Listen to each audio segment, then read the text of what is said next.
I think it would be counterproductive to prepare for retaliation if we don't even know if and what will be done in terms of tariffs. There's a large opportunity to find agreements on intensifying trade, and therefore we want to approach this very constructively. What about the economy in itself and the strengths and weaknesses of the German economy? At the moment, the popular perception, and you'll probably tell me I'm wrong, but that's fine, is that the German economy is weak at the moment.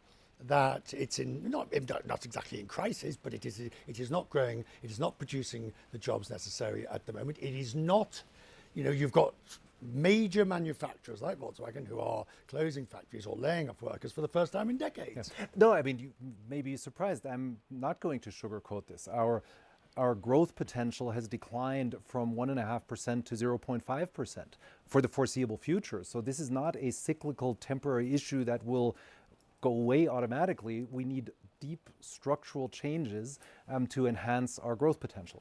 So if your long-term potential growth is lower and you've got the problem of potentially tariffs, this really all comes back to a deeply concerning time for the German economy. Well, but I do think there is a big consensus in Germany that we need to fix these problems. So there is also the glass half full version that once we fix these things, we have a huge innovative potential in our companies.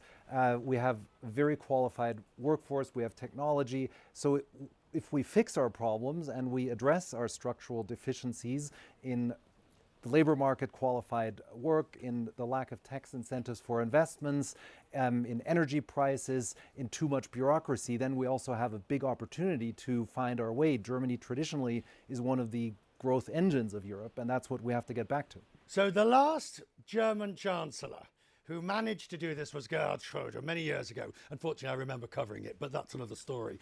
He managed to do it because he managed to get the people to understand that there was this requirement to restructure.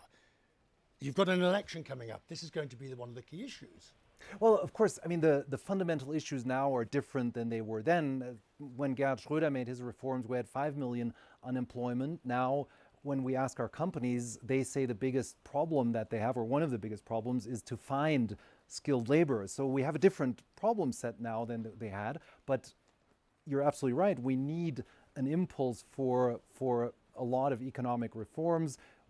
What is different also here today is that we have gone through decades of underinvestment in public infrastructure. Our education scores globally are weak. Our infrastructure in streets, in bridges, in railways are weak. So the problem set is different. Getting from the requirement to the execution is not going to be easy. Can you do it? Yeah, but I mean, I think the issue that I mentioned, that our growth potential has shrunk so massively and is far below 1%, shows Right. that we not only can do it, but we have to do it. And I do think the awareness in the broad public and in the political parties is there. Of course, the election campaign is the battle for the best ideas for that.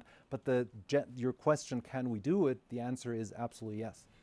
The election, the people will speak.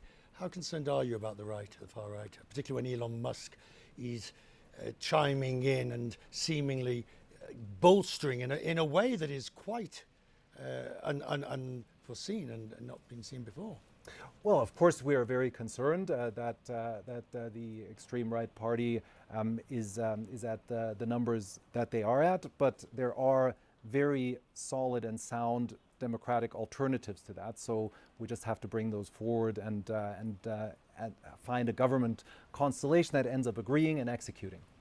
Choose your colour, sir. I'll choose red. Finance Minister choosing red. You do realise that the markets are now interpreting this. He went for red. He didn't go for green. If he'd gone for black, it would have. You need to be very careful about that. Yeah, that's okay. What's the next? It may be German bond yields going down, so that. Oh, as opposed to definitely. Right, let's just keep going. The next 4 years in one word.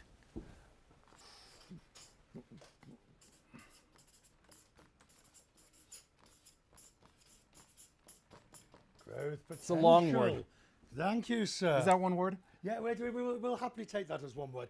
Does this mean you are prepared to do the heresy in Germany of deficits, greater deficits? We are discussing about targeted reforms to our debt brake. Because of the topic that I mentioned of very long underinvestment in public infrastructure, I am in favor of targeted reforms, but the reforms have to be enhancing to our growth potential. So we need infrastructure, schools, education, all of the things that will bring forward growth and that will enable us to keep our deficits very well under control.